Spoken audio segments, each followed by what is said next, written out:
I am Scott Rothkopf, the Whitney's new-ish Alice Pratt Brown director, and I'm delighted that you all are here for a celebration in honor of the amazing book, An Indigenous Present, which was conceived by Jeff Gibson and co-edited by him and Jenelle Porter, and we'll be getting to them in a moment, and to Dyani.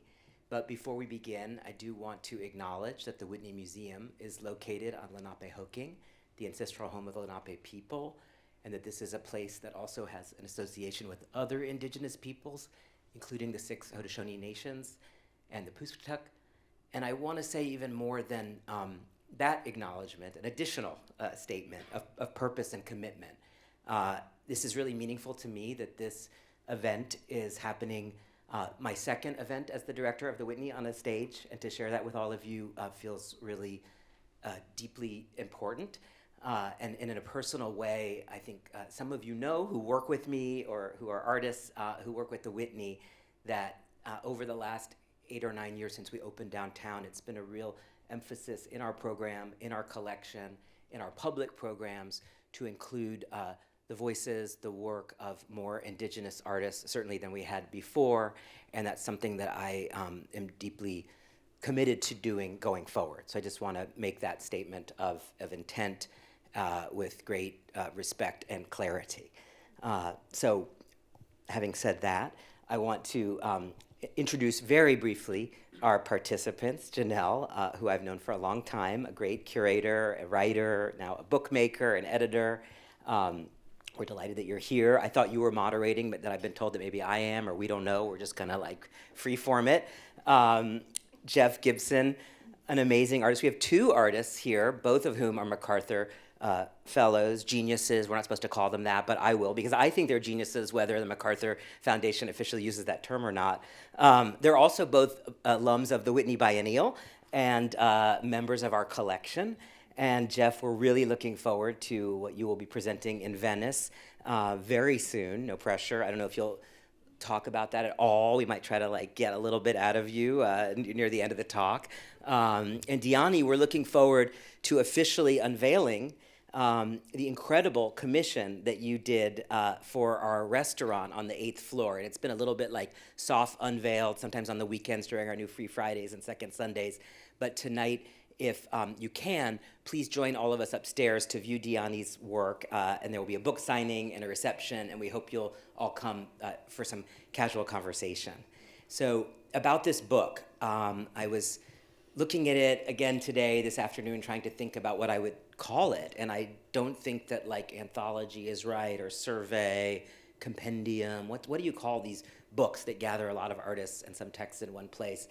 And I've decided that I want to call this book a kaleidoscope, because when I look at it, I see this kind of refraction of images across the seam, the gutter of the book, and the way that they multiply in my eye and mind, I think might be true for many who look at this book. And as you turn the pages and move through it, it keeps changing. And you see these connections from one thing to the next that grow and add more meaning as you spend time with it. And Jeff, I think this is really an incredible gift that you've given all of us to get to spend time with this book. We're grateful, Dyani, that you're in the book, too. I should have acknowledged that. And to have this conversation, we want it to be pretty open-ended. And apparently, I'm supposed to ask the first question to get it started, unless anyone wants to say something before we even launch into the questions. You're reaching for your mic, no? Oh, no, I'm just holding it. Okay, you're just holding it. So in the book, in the introduction, you say something like, I've been working on this book for more than 20 years, or the idea of it, the genesis was, as long ago as that, which for the record is longer than my unfinished dissertation. So congratulations, you actually finished your book. But I wonder if didn't keep you down, Scott. Yeah, okay, thanks, Jenelle. One day. But I wonder if you could just share what that means and how this process began, what you were trying to do. I'm sure it also changed many times over those 20 years, but I thought that was such a provocative way to begin an introduction. It really caught my attention, and it'd be great to hear how you thought about that. Sure, and thank you all for being here tonight. I guess the easiest way to respond to that is that as many people in this room, grew up knowing that they wanted to pursue being an artist, And I think for me, in fact, not really knowing what that meant, and although my parents and my family were always very supportive, I don't think I ever had anyone who could really advise me in that direction. And so, I was really dependent on advice of a lot of very compassionate advisors, like from high school and up. And luckily, it landed me in art school. Ultimately, I went to the Art Institute of Chicago, and even there, I think I still felt kind of like the outlier because I had grown up knowing about other Indigenous artists, mainly from the Southeast, because my families lived there, and they would always say like, "Oh, so and so makes paintings," and we'd go to the cultural centers, and I'd collect postcards, and so I knew about that. And then you go to art school, and suddenly it's just like non-existent. Like none of that is reflected in the teaching, or people aren't aware of the histories. At the same time, I started working at the Field Museum on NAGPRA, the Native American Graves Repatriation Act, and I was a research assistant for 3 years while I was there. And I think that kind of exposure to working with collections, but also tribal delegations, oftentimes of elders who would come in to view the objects in the collections, just kind of, I don't know, like both like completed and completely messed up my world in thinking about art and thinking about what people make and how and why they make it. And so that to me became sort of like this challenge of like, how do we bring that into art making for me, maybe not even on a larger scale, but just for me. And then, I went to grad school in London, and I moved to New York in 1999. I was friends with a lot of other artists my age in Brooklyn who we were all in our probably late 20s, early 30s, came to New York to pursue being an artist. And so, but I always felt like my experience was it was almost like I had this alternative narrative that I would return to in my studio that I couldn't really discuss with other people, mainly being Native and thinking about like what that context was. It's been talked about many times that I've oftentimes thought about walked away from being an artist because it just felt so exclusionary to the things I was interested in, and I felt exhausted from having to reintroduce what I would consider kind of the basics of understanding Native American art. I met Kathleen Nash Melby, who is one of the co-curators for Venice, in 2002. And so I started finding a community. Laura Ortman and I met around that same time. And I started looking for other Native artists in New York City because I do think New York City is an important part of the story because at least from my generation, it's where I envisioned you go to if you want to be an artist. Like I grew up with this idea that it's like, I'm going to go to New York City and this is what I want to do. So I think being here and looking for that community and support and not finding it or the understanding is what I refer to when I say the idea for this book started then, and it was sort of wanting to find people who specifically wanted to be a part of the art world that I was kind of witnessing here in New York City. I was, of course, aware I had done an apprenticeship in Nambe, New Mexico in probably, oh my God, that must have been the early 90s with an artist, Cloud Eagle. And so I had some experience. I considered going to the Institute of American Indian Arts at that time. But I felt like this is where it needs to be for me. This is where I wanted to have that kind of, I wanted to like force these narratives and these histories into what was happening here. So I think over those years and through a lot of conversations with a lot of people introducing me to the work of other people, I just started paying attention. And it's sort of like, it was online, it was through travel, it was through conversation with people, eventually kind of wanting to get out of the anthropologic collection books, stop wanting to go to museums to look at objects, but actually like travel to go visit people in their home communities, understand the difference between making for cultural continuity versus making for art, something that would actually like go out into a world which wasn't always an Indigenous audience. And so I think that's sort of like these people in this book are people who I feel all have made practices that are committed, that for me, I see that they're clearly have intentions of bringing this kind of understanding. Lately, I know it's not totally appropriate, but when I think about sort of like beyond the reservation or beyond our home communities, like, and engaging in like the larger world. And that's really what was the core of the book.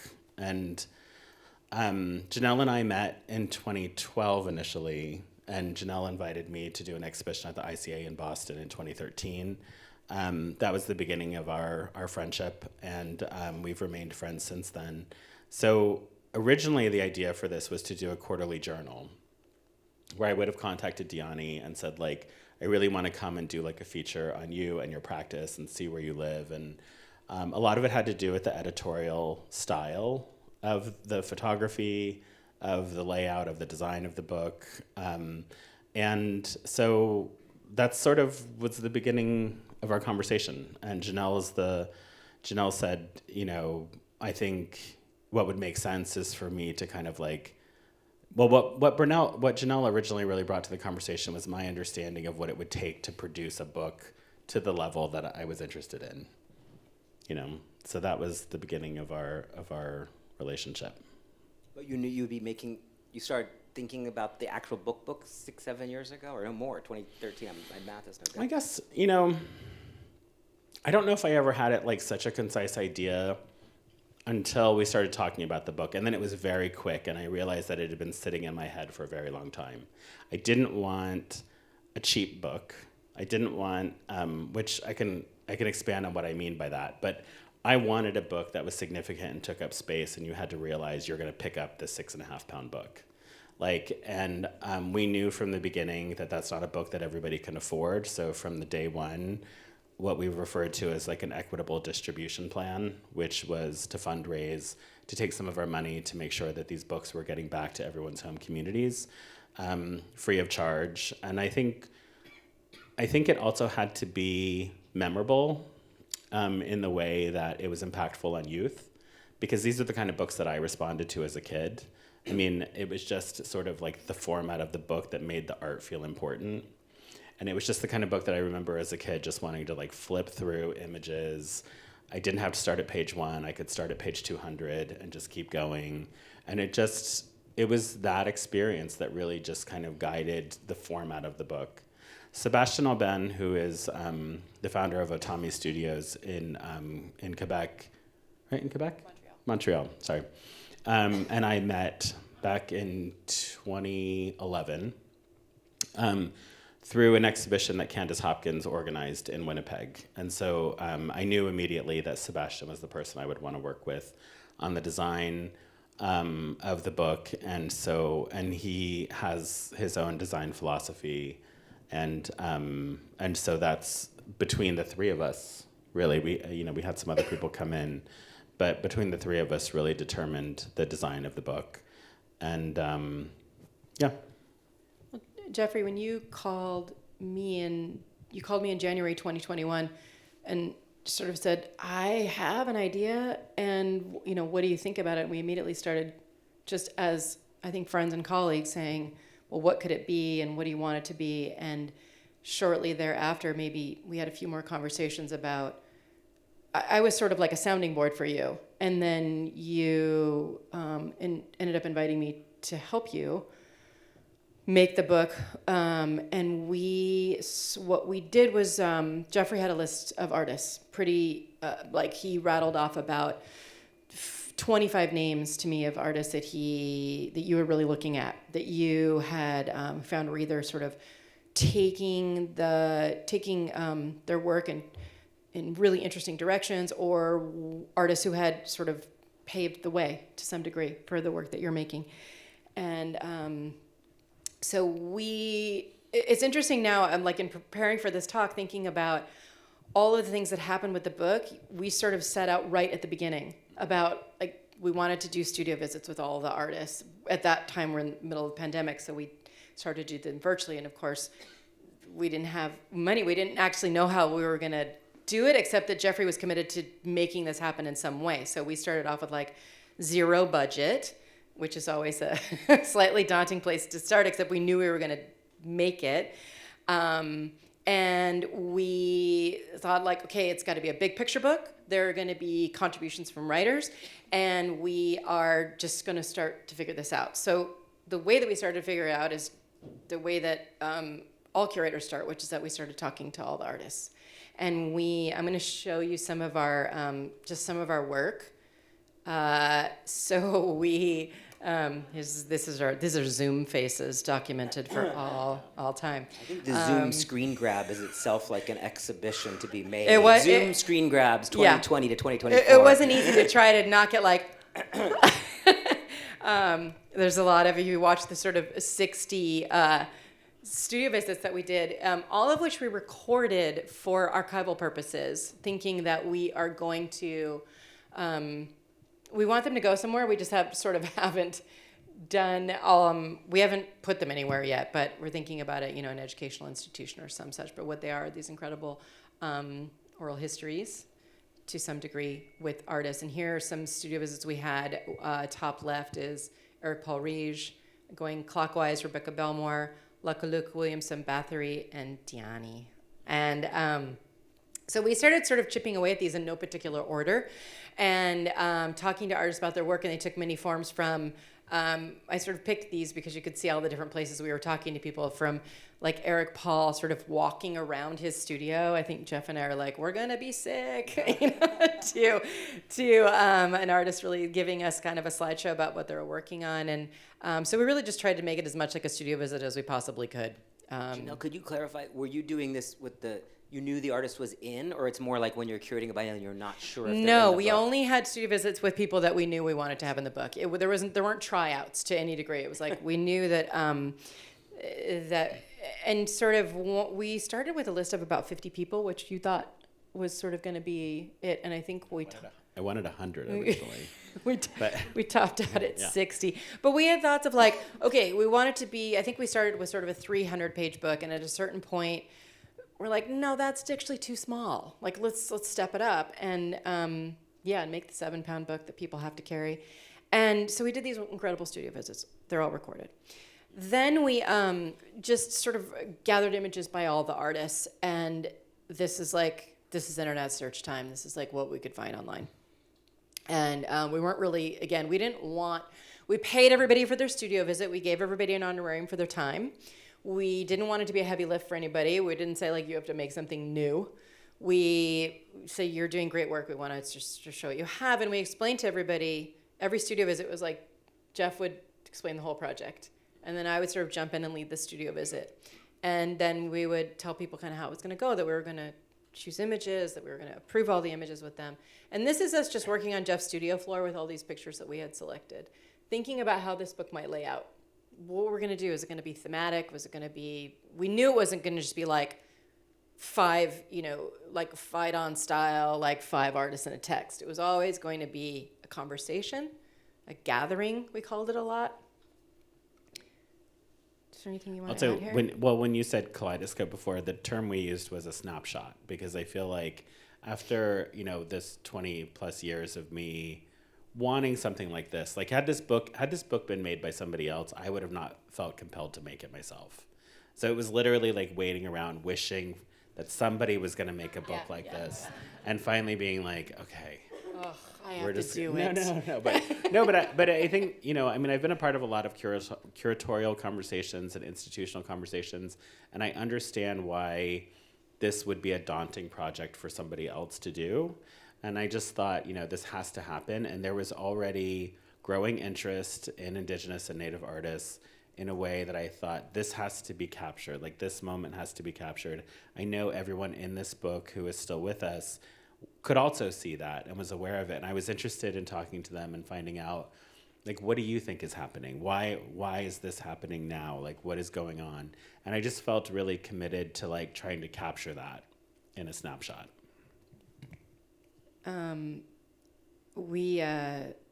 don't know how many people sort of make books this way, but for me, you just have to go analog sometimes. And I would actually like to call out where I learned this trick, which is my first job was at the Whitney Museum.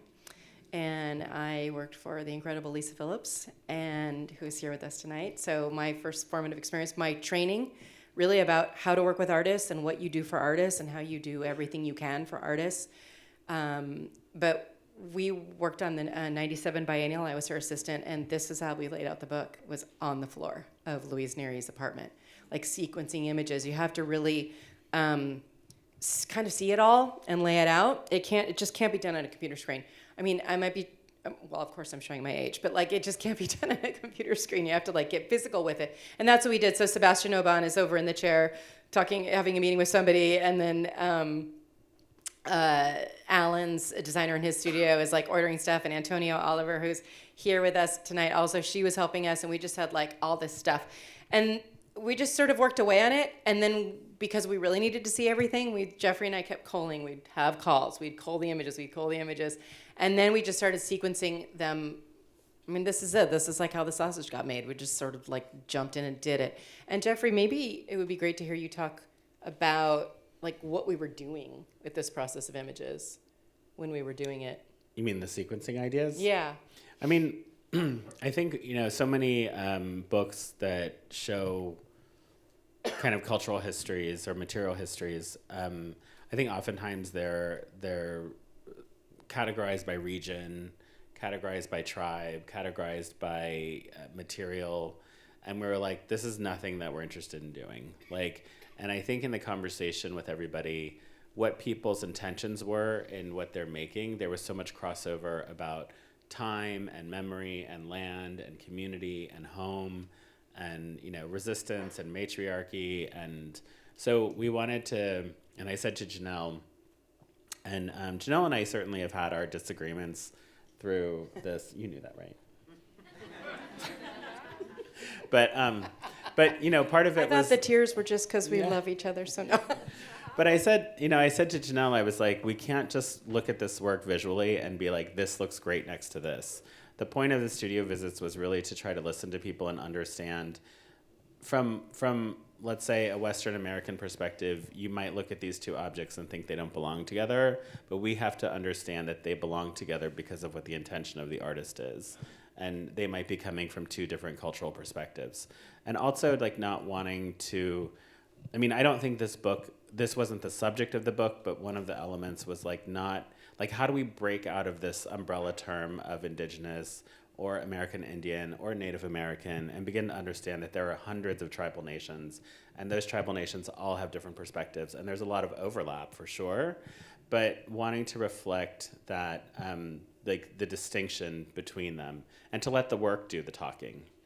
So when we were talking about, I remember when we were just kind of spitballing, what are our categories? I think one of the ones that I loved the most was matriarchal power lines, I think was one of them. And we were just sort of looking at the images, and we were what comes to your mind? We were matriarchal power lines. So we wrote that, and we started trying to find which images kind of had to do with the idea of the matriarch and power. And that was day one. That was an exercise, and then we did all that, and then we tossed it.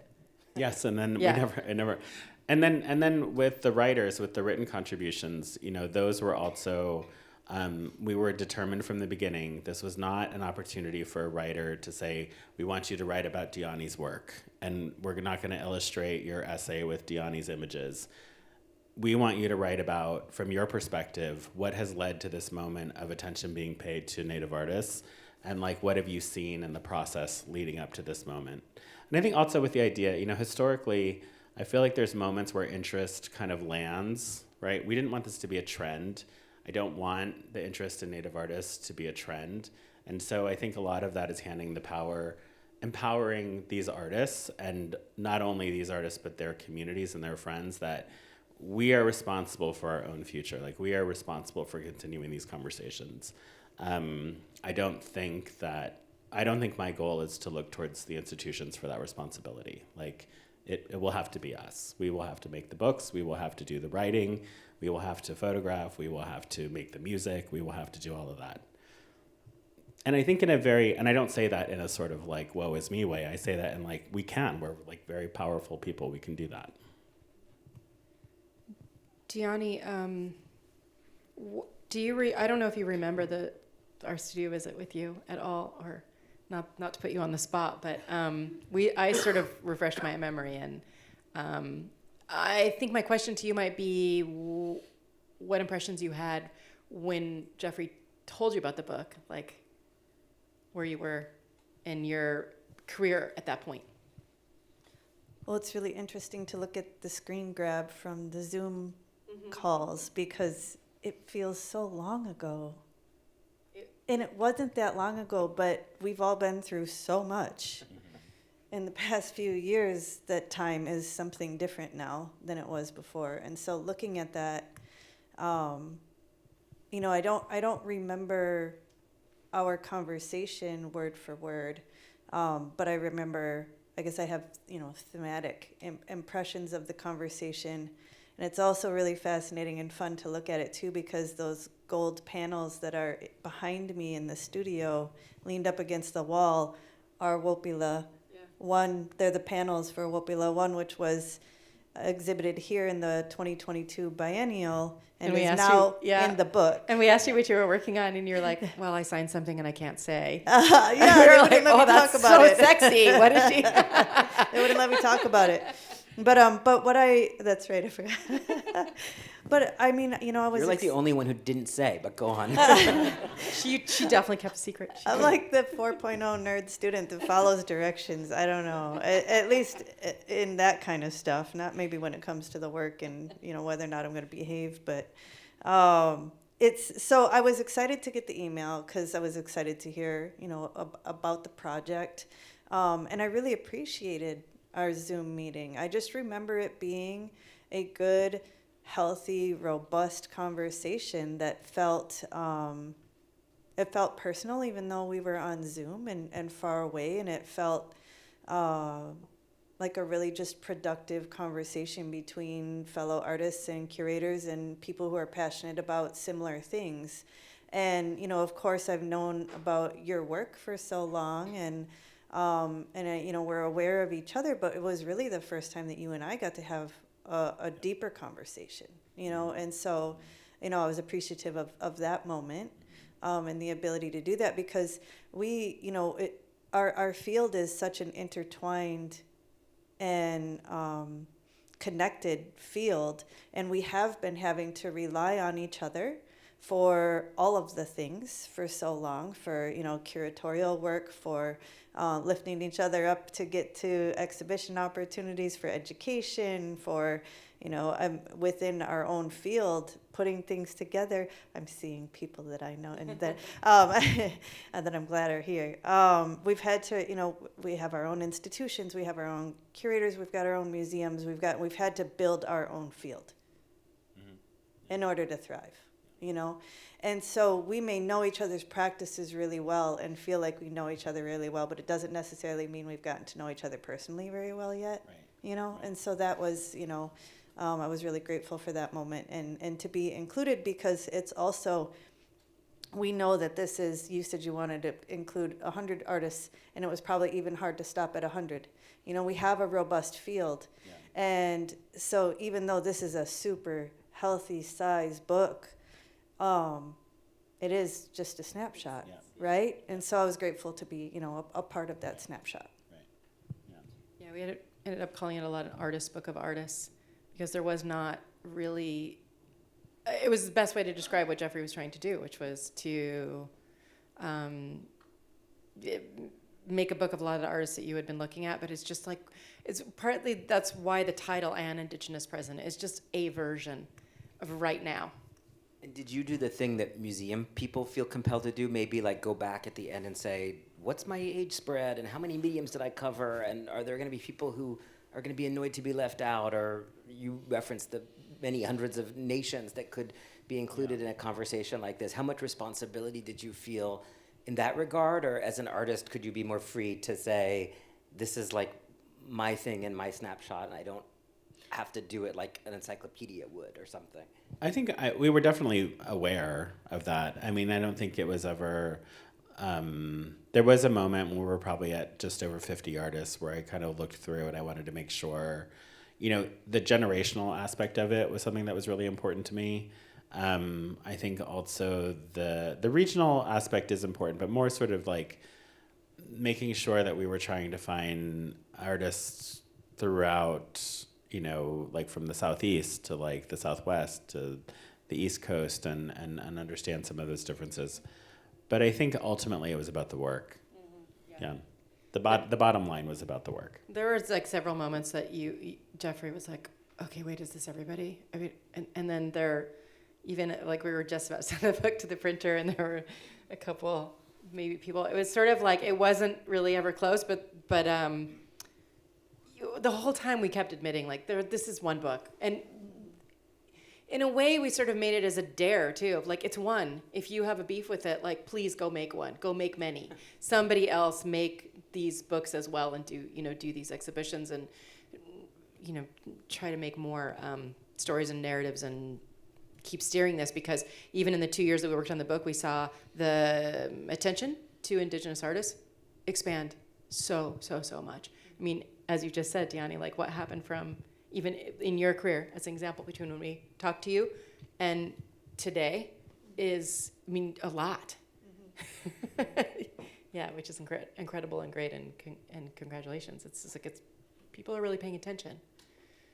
I should just say too, because we have these slides are just cycling through, but we had these wonderful.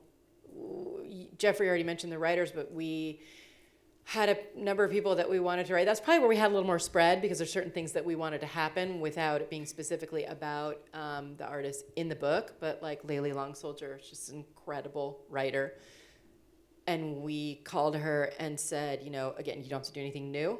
You've done a lot of great things. We can just do this. But she had been working on this extraordinary text, Now You Will Listen, which she called a hybrid essay, which she had actually published online on this website called The Offing, which is also where an essay by Adam and Zach Khalil was published, that she said she wanted to put that in the book, and she sort of worked on it some more. But we just asked people, like, what do you want to write? What matters to you? But we did the same kind of studio visit with them, where Jeffrey would tell them about the project and what he'd been thinking about, and then we would say, what are you working on? What could work? We want you to do something. So somebody writes about music. Some of the artists, there's poetry like this by Ariel Twist. Philip Deloria writes a sort of, we actually thought that he might write the most straightforward essay, and wrote like this really incredible experimental essay that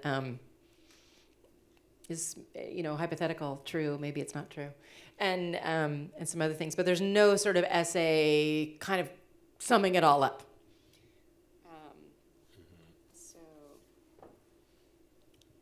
To me, what I like best about the book, apart from obviously the great artists you chose, is that those connections across the pages. I feel like there's some kind of electric shock between a lot of them, and that the methodology, when you were saying, okay, there could be a theme or a formal comparison, it kind of shifts from page to page. And I was just being reminded of like the Raven Half Moon with the Rose Simpson, or the Andrea Carlson with the Jean Quick to See Smith, that I wouldn't describe the relationship of those two sets of images almost in the kind of homologous way, but they're like pushing in different directions, and there's so many great puns. You mentioned in your introduction wanting to pull out maybe the humor in Native artists' work, and there are funny things like the New Red Order and the Natalie Ball. Every time I look at that, I'm like, that's kind of wacky. Like, who thought of that?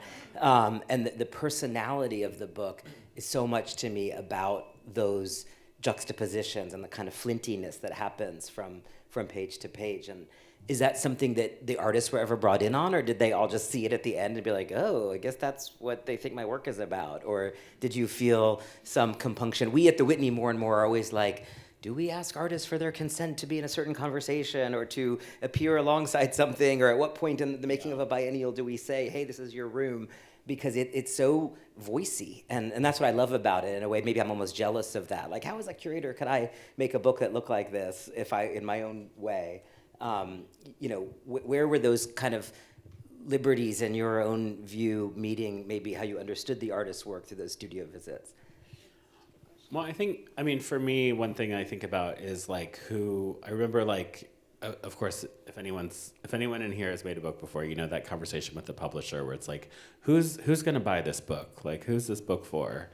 And that conversation, and I would always say it's for Native people, and they were like, and even if it's not Native people who are going to be purchasing all of these books, like that's the audience that I'm interested in. And so like we know ourselves to be funny. We know ourselves to be attractive. We know ourselves to be sad. We know ourselves to be multifaceted people. And so I think for me, one of the biggest kind of like was sort of like how do I want them to view me conceiving of this book? Like that was a big kind of thing.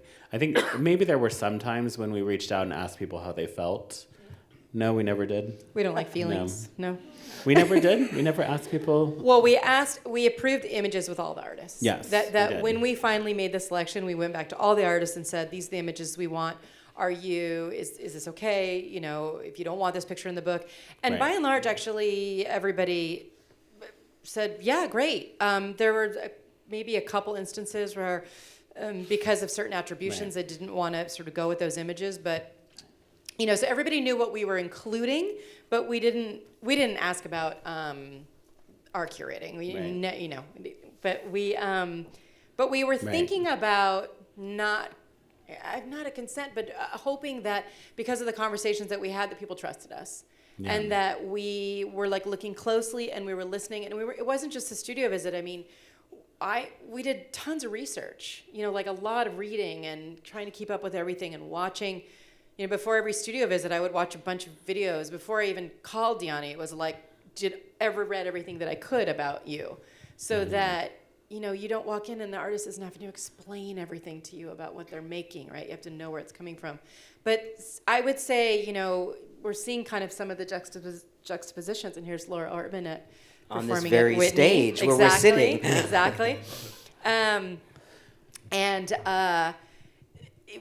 So thinking about that, but there were I think what was so interesting about Jeffrey and I sequencing everything together for me personally was that he was always pushing back on me, and we'd sort of been training me all through the process of I mean, in a way, simple. It's don't be such a curator.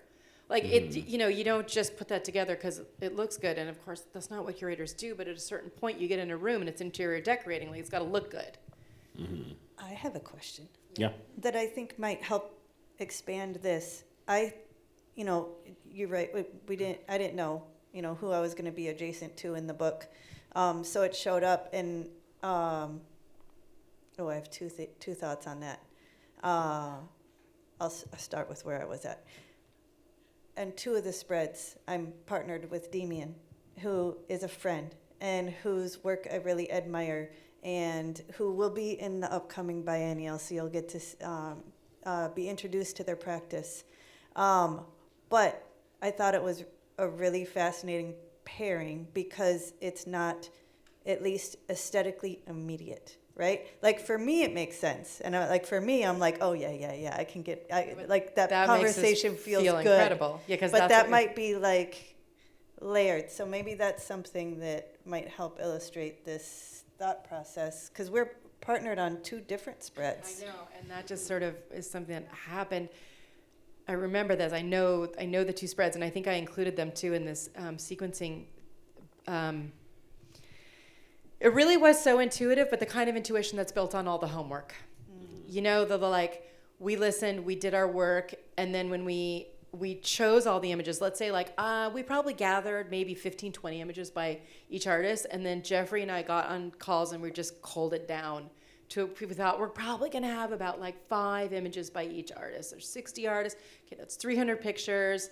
And then we sort of moved with it, but we really kind of Jeffrey stuck one up, I stuck one up. He stuck 2, I stuck 1. Or then I remember a whole moment of having a sort of whole curator crisis of wait, did I just put that there because it's red?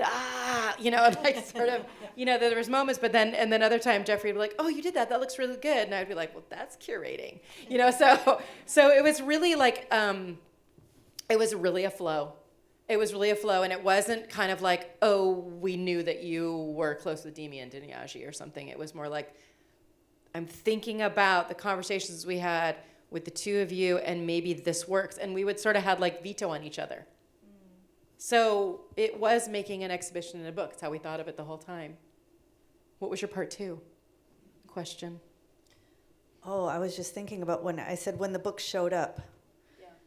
You were like, it's so heavy. No, I was like, oh my God, I get it.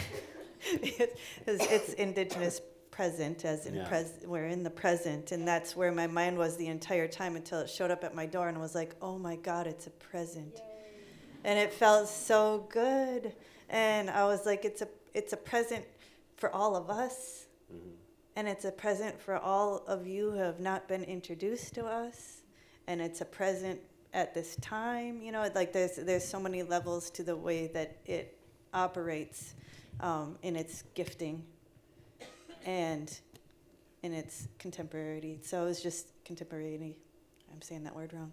But it felt really good. So anyways, I was pausing in the moment where I said it showed up, and I was like, oh, when it showed up. It's so nice to hear when also, because Dyani, like how hard, you know, how long Jeffrey had been thinking about something like this, and like how hard we worked on this book to get it right. It felt like a lot. The pressure was, I would say, all mine and all Jeffrey's on ourselves to get it right. You know, I should say also that, you know, we had Delmonico Books, DIP, came on as a co-publisher, help us distribute the book, and Mellon Foundation funded the whole thing. Like they invited us to give a grant proposal. We applied and we got all the money, and it was this giant relief because we knew that we could make whatever we wanted without any concessions to the things that you said. Like, Jeffrey, maybe it's great if you talk more about, like, I didn't want to make a cheap book. Yeah, I mean, I remember, a lot of it just has to do with the format, and I just think about the number of times there have been a lot of books published about Native American artists. Oftentimes they come from university presses or they come from the institutional press. In my experience, you can find them.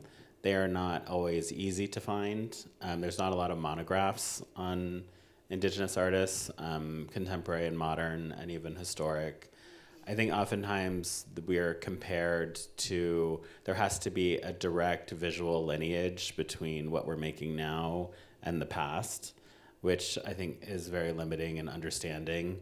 And I think the idea of having a book that was in this particular format and this particular scale, I have always responded to those books because they're impractical, right? That's an impractical book.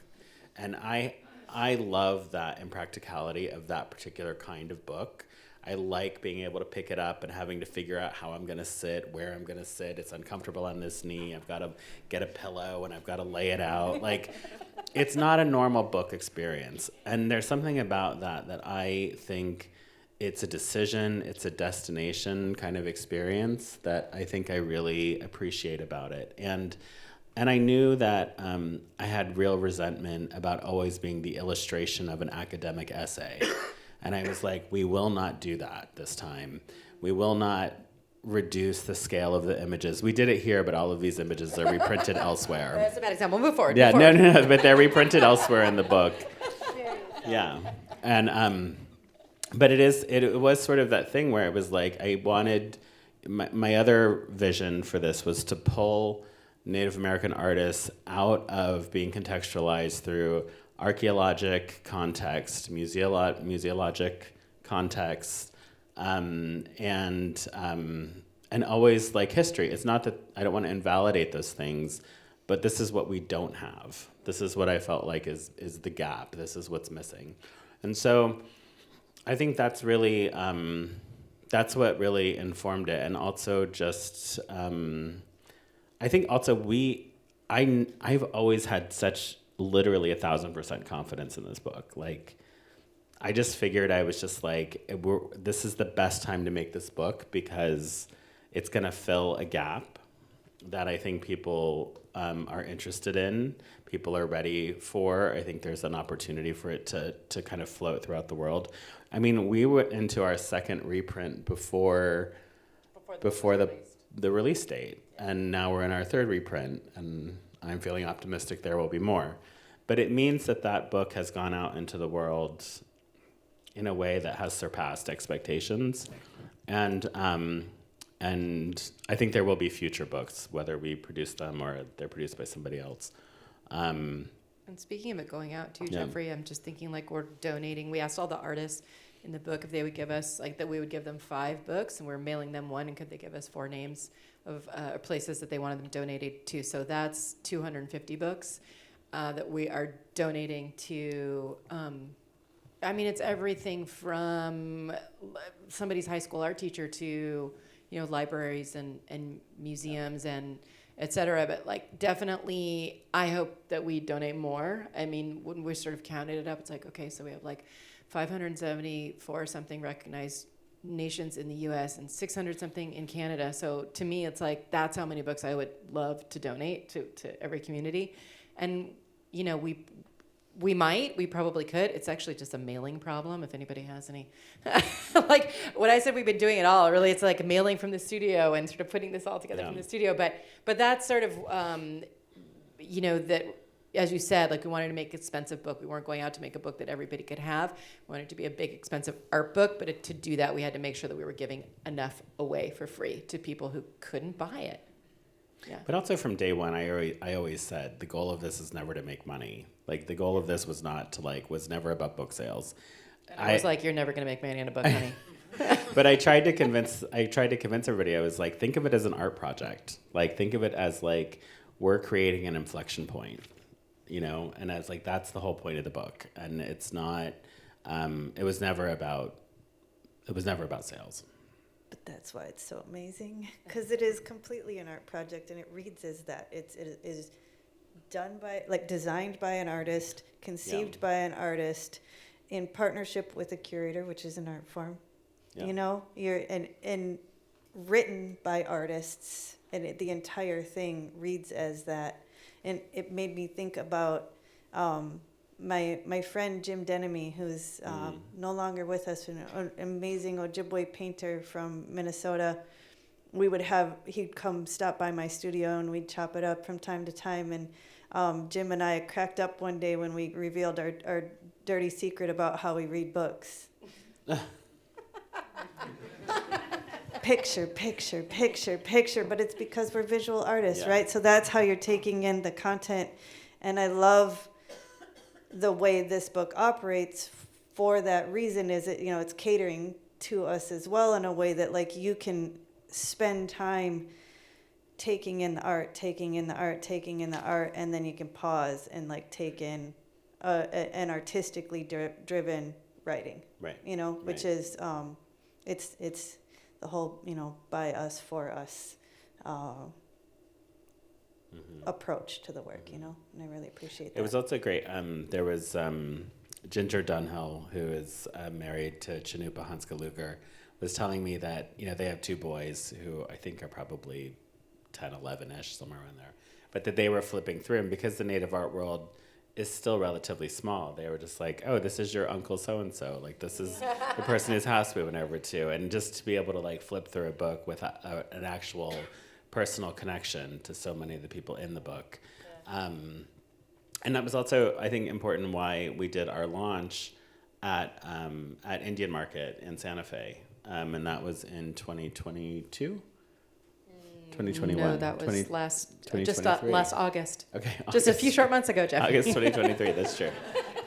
But it was kind of amazing because Jenelle came to Indian Market the year before for the first time, right? That was your first time. And just how many artists were there. And I think... a quarter of the artists in the book were at Indian Market the summer of 2022. And Jeffrey had a show at site. And we're like, what's happening? It's Indian Market. It's, mostly traditional art forms. And then all these artists were there because there were all these contemporary things happening. You were there. There's contemporary artists all over Indian Market too, though. Yeah, but but it's the nuances. It's like all the art worlds. But to me, it was this sort of collision of some more art worlds.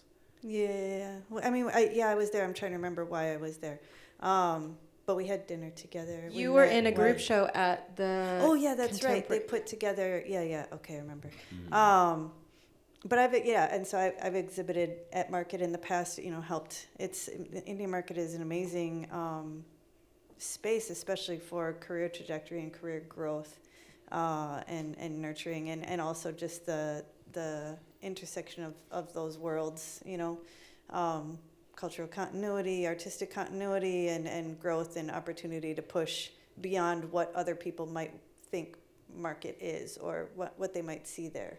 But yeah, it is the gathering of people. Yeah. It's amazing.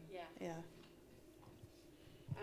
Maybe we should sort of transition question, and so we talk about your individual works and sort of what's coming up, which is maybe Jeffrey, maybe you already have said this, so just skip it if you have, but like as a segue, how this book fits into your practice as an artist.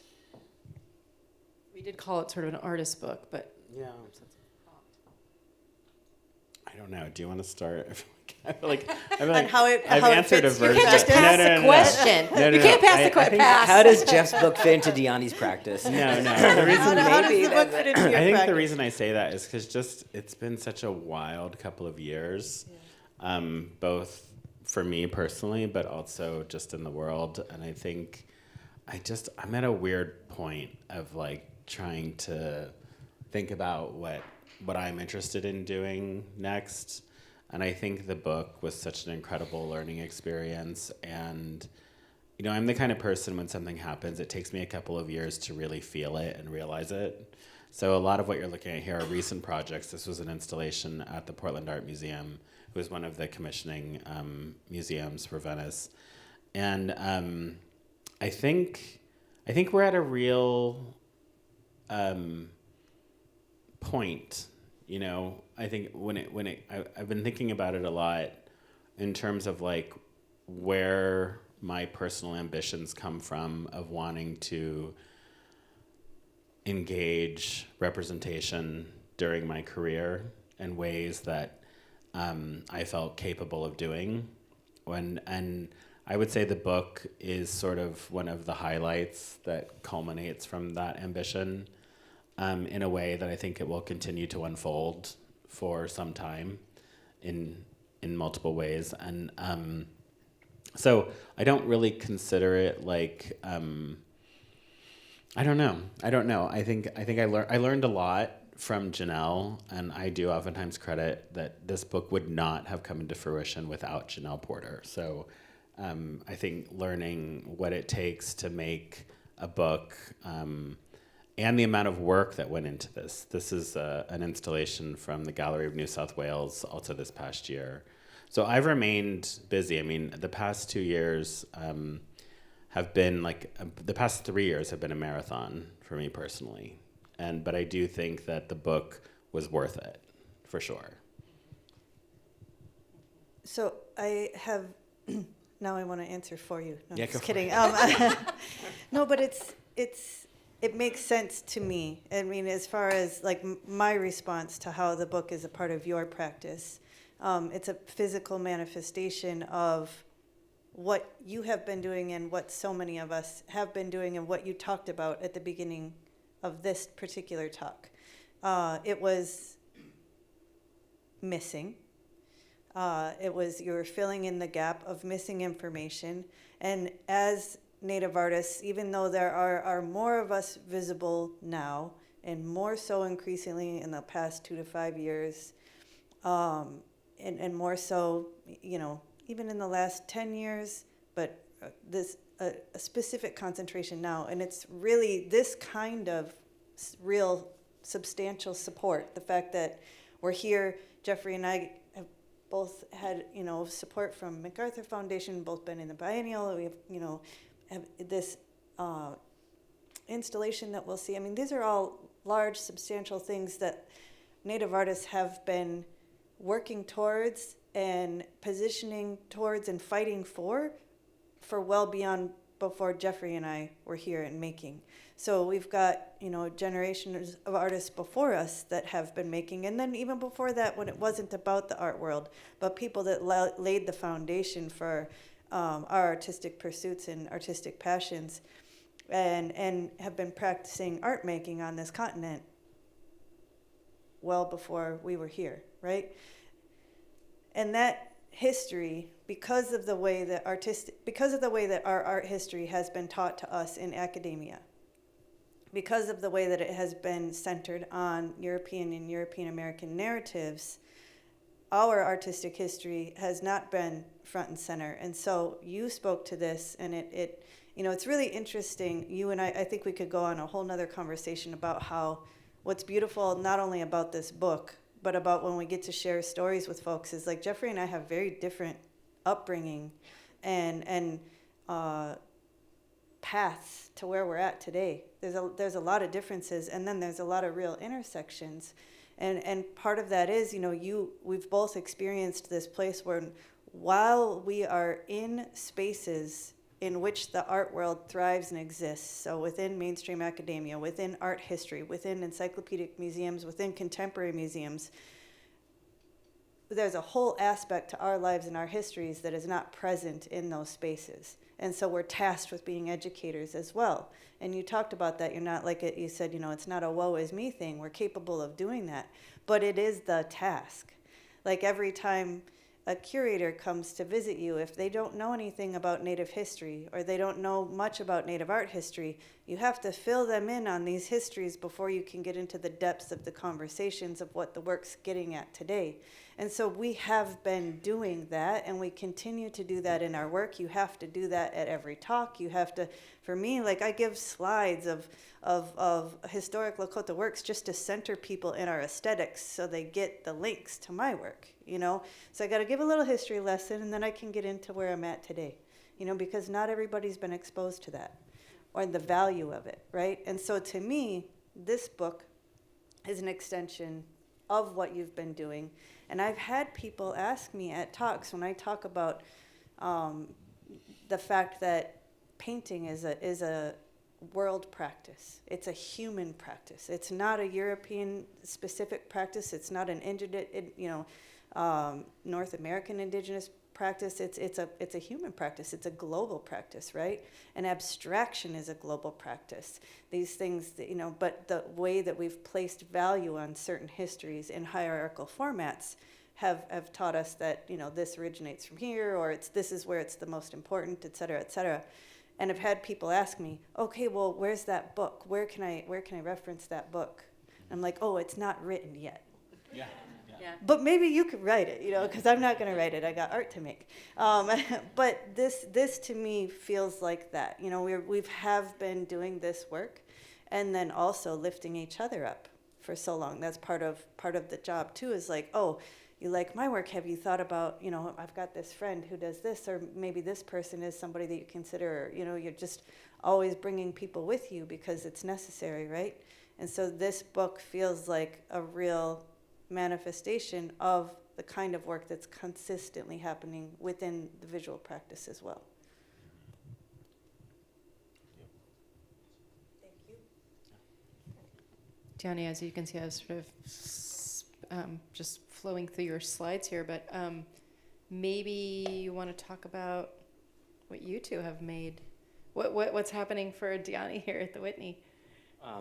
Well, everyone will get to see it momentarily, but we are very proud and honored that Dyani created a new work. I believe your largest, not that we were saying biggest was best, it just happened to be the size of the wall, that when we thought to reconceive our food service, our restaurants at the Whitney, in the typical Whitney fashion, we decided to lead with an artist vision, even before we had the design of the space, before we had a menu or a concept, before we even had restaurateurs. If you were running a restaurant, this would be the exact opposite way that you would want to do something. But, that's, hey, we're an art museum. So we invited Rashid Johnson and Dyani to do works for our upstairs and downstairs spaces. And are we seeing images of, yeah, okay, we're... Eventually. Eventually, okay. Yeah. Not yet. We're getting there. We're skipping around. And Dyani gamely took up this challenge, this commission to do something really at a different scale than she'd ever done before. And I think we imagined, and maybe you did too, oh, there it is, as seen on my Instagram, at one of our first Free Fridays, that you would work in a way similar to how you had worked previously with the pieces, the beads that you had, let's say in the biennial, and you and we soon realized that that wasn't going to be feasible at this scale for cost reasons, work reasons, and what was really I think, exciting to me as a curator in dialogue with you was how this commission, in a way, prompted a whole new journey for you in terms of materials, collaborators, how you would fill this space in a way that felt truthful to your own work and ideas and the history that had brought you there, but that would also be expansive in terms of creating new opportunities for your thinking and your work. And maybe before we do go upstairs, you could talk a little bit about that so then everyone can see it a little bit as a preamble. Yeah, I'd be happy to. The piece, it's titled Nourish, and it's a ceramic tile mosaic. I wanted to build off of the work that was in the biennial, the Wopila Lineage series, which was an 8-foot by 14-foot fully beaded work. So it was. Did we? Oh, It's in the Janelle's book, gonna right? flip through it, but one of these. This is the second one in the series, but this is the format, and I had also, and so they called and they're like, hey, are you interested in creating something for this space? We have a budget, and We thought it know, was Those are the big. magic words. what do It you? sounded nice to me. They're like, here's the budget, here's the room. We have a budget. And that was kind of it. And I like to make big work. And so I was like, how much of that space can I cover with that budget? And I wanted to create something that, as the title reflects, felt like a nourishing environment. So really thinking about, the opportunity to create something that is in what's going to be the cafe space, the space where people gather, the space where in a museum you take a moment to rest and recharge. Like, we're, especially in a museum like this, we're taking in a lot of potentially emotionally challenging, deep, refreshing, insightful, just emotionally charged information, right? And sometimes it can be real overload. Sometimes it's wildly inspiring. Sometimes you need moments, time to decompress.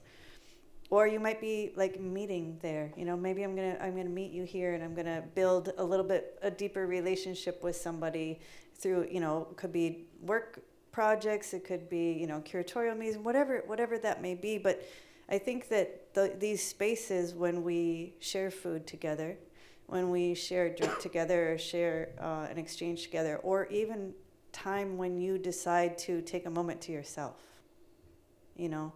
those can be some of the most, they can be really important spiritual moments too, even if you care for the way that the space is put together, if you're intentional about that meal sharing, if you're intentional about your presence in the space. So I wanted to create something that felt really welcoming, that felt really warm, that felt really inviting, that nourishes while you're being nourished.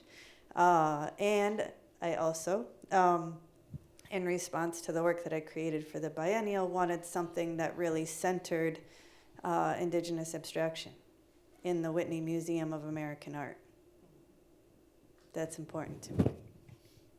That's something that has also been left out of the books in the way, and it's the contributions of Indigenous people to the trajectory of abstraction and the practice of abstraction on this continent, the way that it has influenced other abstract artists, the way that it's influenced the lineage of abstract easel painting, the way that it's influenced the lineage of abstract sculptors, and vice versa, the way that relationship with non-native people has influenced the lineage of Indigenous abstraction.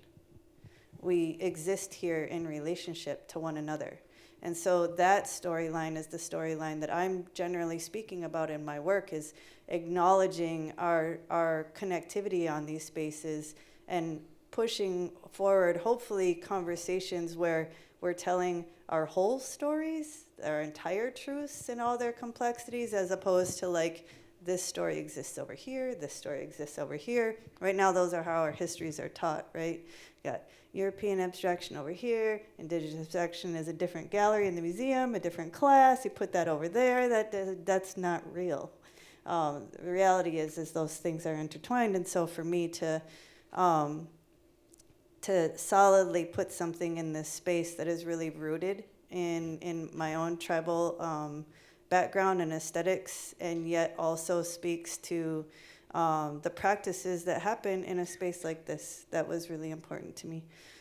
So it's all ceramic tile, and then the other things that were important to me is that I have collaborated with a glass studio in Munich, Germany, to make some glass mosaics, and at first I thought about that, but they're very expensive and they take a really long time to make, and I was like, we don't have a big enough budget for that. The piece would be too small. And so I used to be studio neighbors with a handmade, hand-glazed, hand-cut tile, artisan tile company in Minneapolis. They used to be 2 doors down from me when I was in the older studio. And so I had for a long time been like, one of these days we're going to do something together. And this came up, and I was like, I wonder if they could, how much wall we could cover with this budget in ceramic tile. And so I had the conversation with them, and I was like, this is the budget, this is the size of the wall I want to cover, and we got to do it fast. And luckily they were willing to get down. and we did like double the budget too, just for the record. Scott totally the first I was like, I don't want to be this penny pinching guy over here. Well, no, they did. They came through with it because, we were like, this, you can have this as the dream piece, and this is how much it costs, and you guys came up with the dream piece. And I said, let's do the dream piece. Yeah. Or we could do the budget piece. Luckily, we didn't have to do that. But what was cool about that for me is that company is a woman artist-owned small business in Minneapolis, and our field not only has the hierarchical issues around culture and people and race and all the societal stuff that we deal with in humanity is reflected in the arts, but we also deal with a coastal centric field. And there's a lot of great art happening everywhere in between, and a lot of great people everywhere in between. And so it was important for me to work with a Minneapolis-based company and bring them and allow them the opportunity to make something at the Whitney Museum, and they were really excited about that. And so I'm very proud of that collaboration and the opportunity for them to also be able to be like, we've done something at the Whitney Museum. Look at this work that we can do. And we learned a lot of things. They ended up trying things in this, of course, that they've never done before. And so yeah, I'm really grateful for the opportunity. Congrats. Okay, so maybe to sort of wrap it up, Jeffrey, I understand you'll be representing the United States at the Venice Biennale.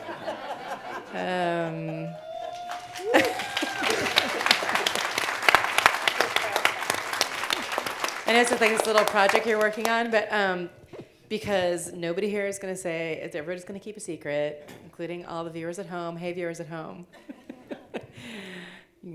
What is your big sexy teaser for us for the Venice Biennale? Just say purple.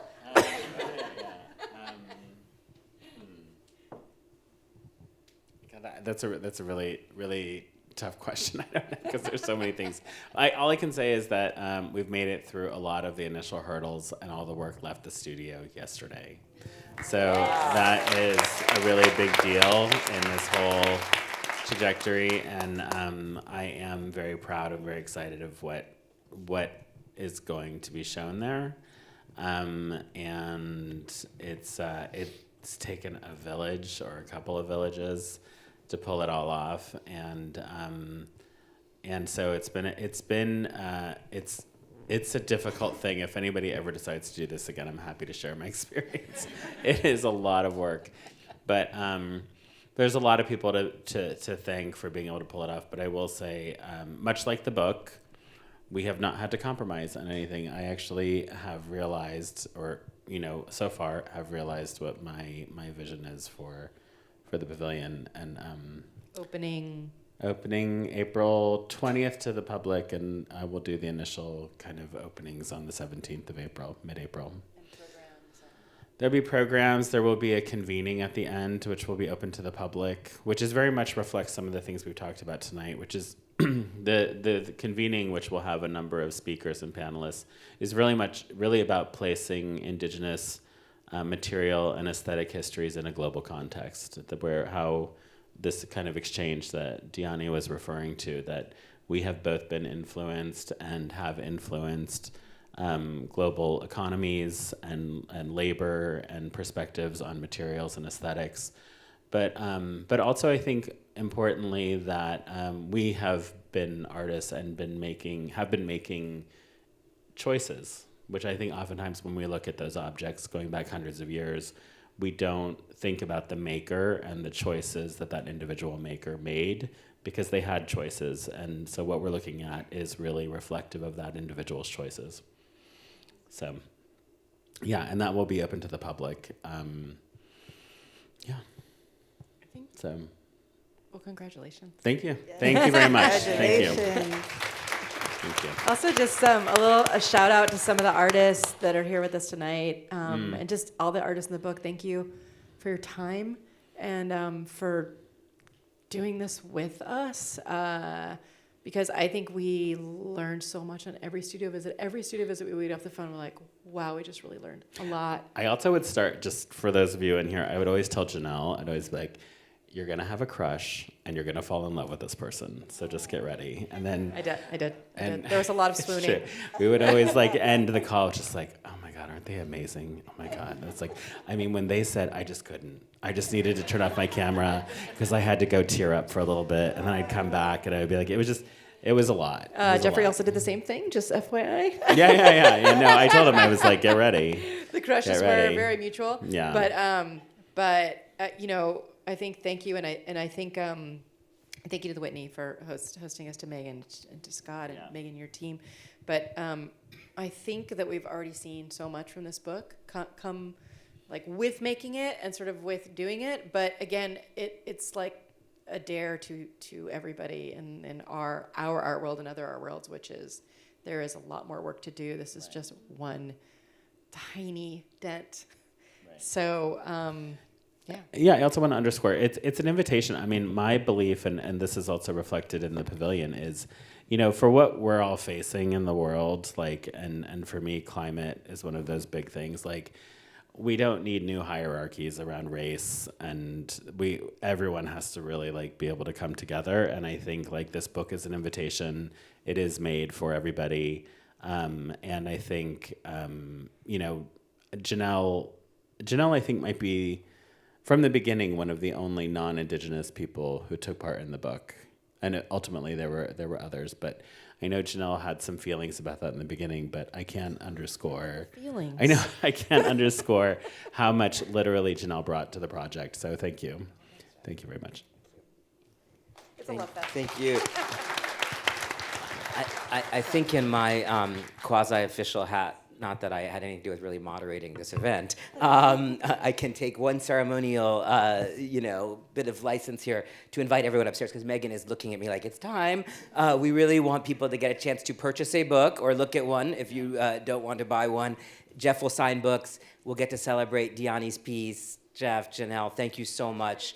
This was, and there's drinks. There's drinks. You can have a drink. You don't just have to go upstairs for nothing. And we'll, yes, please. You'll be rewarded. You'll be rewarded upstairs. Join us. Thank you so much. Thank you very much. Thank you.